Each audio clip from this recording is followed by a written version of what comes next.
tõesti see, nagu auväärt laevaehitaja Marten ütles, et selle laevaga hakkavad sõitma Abruka enda mehed.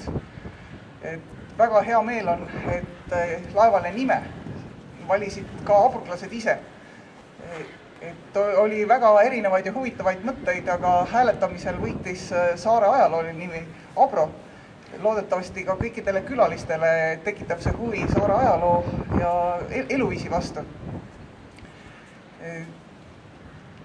Laev on eelkäijast Heilist poole mahukam. Sinna on võimalik peale võtta 24 inimest. Juulikuus, kui tulevad abruklaste teised ülemaailmsed kokkutulek, siis saab Abro proovile pandud, kas ta suudab kõik soovijad kohale viia ja vääriliselt käituda.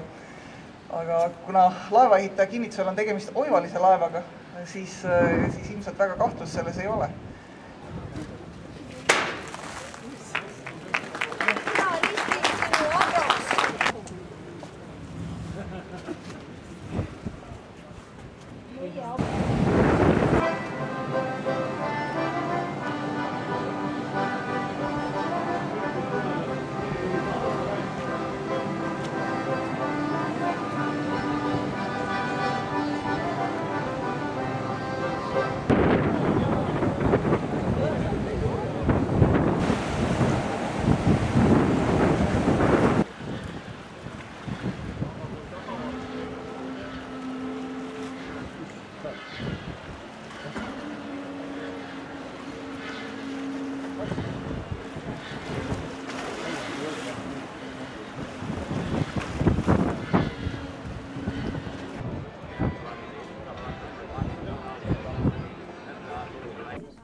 Simu on nii suur.